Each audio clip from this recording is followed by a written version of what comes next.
So now here's another phrase I'm sure maybe you've heard of. Who are the three people we don't know?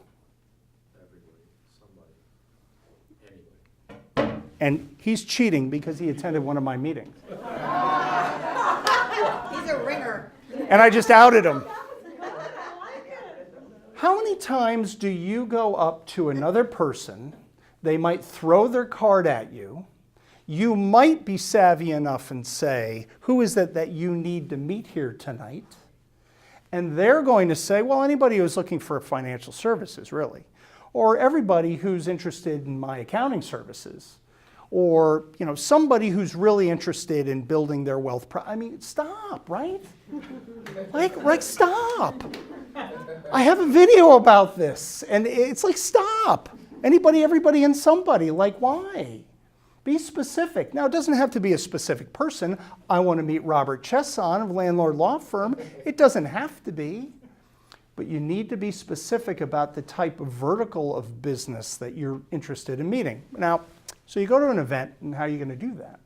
So this is my simplistic strategy. When you go to the event that is sponsored by, I'm going to pick on New York Life, and it's got about 600 people in the room, and New York Life is sponsoring it, you know they are a key sponsor of that event, but they are not the ones that organize it. Let's say it's the Stamford Chamber. So you go to the event, you go early, of course. How many minutes do you go early to any kind of event? 10. Who said 15? At least 15, if not more. I go at least a half an hour. Because the people that arrive to that event early are the ones that really want to learn and do this, and they're the ones that are going to shoot for the door as soon as the thing drops, the gavel drops at the end. Exactly right. Well, hang on. If you're arriving 15 minutes early, the host might not be set up and ready for you. They're still putting things out, right? Well, that's exactly right, but the host isn't going to be a single person at a cufflink event of 600 people. They're going to have a team, a gaggle of people that are going to help them organize. And if they're only one person at a 600-person event, there's a bigger problem. So you're talking big, okay. So when you go to the event 15 minutes early, you're going to ask for the person who hosted or organized it. Let's call it the executive director of the Stamford Chamber. Now, if you can't meet her, I think it's a her now, if you can't meet her directly, your goal is fairly simple. You're going to arrive, you're going to say, hi, Cindy, I think is her name. Heather, thank you. Thank you very much. I've met her, lovely woman. So, hi, Heather, how are you? My name is Joe Lipschitz. I represent Dewey, Cheatham & Howe Company. This is fantastic. I'm very excited that I'm here. I was wondering, though, if Handy Luigi was here from New York Life. Does he happen to be here? So what you've done now is you've gone to the organizer of the event, you've introduced yourself, you've said thank you. You haven't thrown them your card. All you've done is say thank you. You've approached them and you've asked them if the key contact of the main sponsor of that event is there. Now, they may not know who Handy Luigi is. All right. How could they not? Because as we learned earlier, he is the great Handy Luigi. Handy's not here right now. I can't see him in eyeshot. But would Paul Kreutzer do?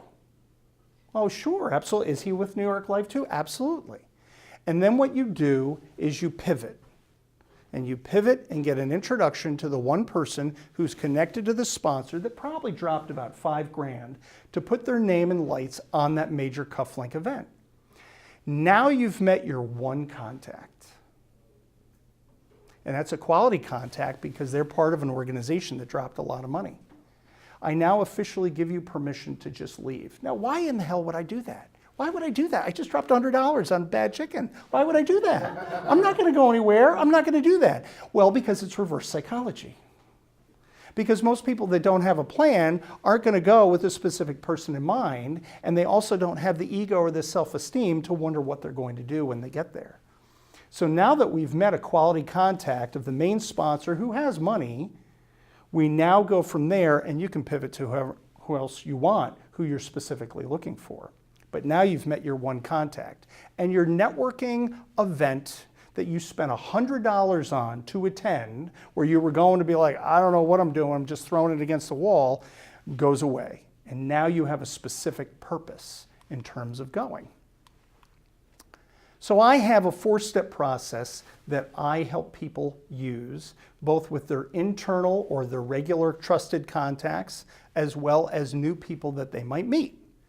Okay? So the first one is to identify your network. All right?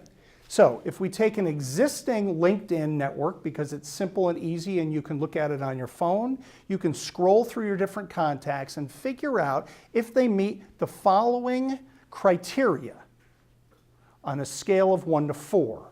1 is they're a new contact, like Aliza. Did I say that right? You said you wouldn't remember, but you did. See? How excited am I? A 2 out of the 4 system is an old key contact. So Paul and I have met before. He's not necessarily old. I think he's probably a little older, but no. So he is a contact who I've met previously, or it could be a colleague from a previous business that you were part of. That's a 2. A 3 in the rating scale happens to be a one-way type of relationship. You really do more for that contact you know than they do for you. Okay? Maureen is a 3 to me. Not only is she new, but she's a 3 because all afternoon she gave me a fantastic tour of this wonderful facility, as well as showed me where the coffee, it was fantastic. So she is a 3 in my rating scale right now.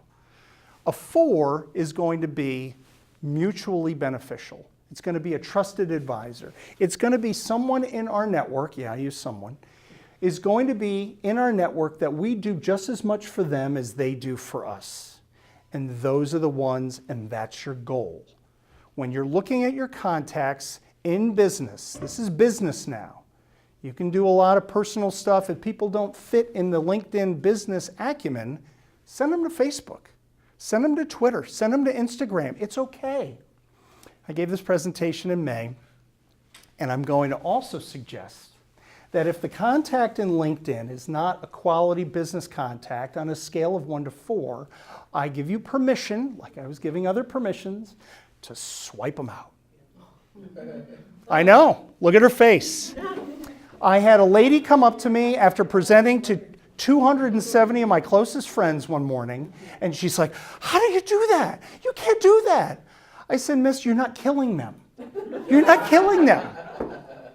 And the irony is, once you swipe them out of your LinkedIn, watch to see whether or not they notice, A, or B, they really send you an email and go, what happened?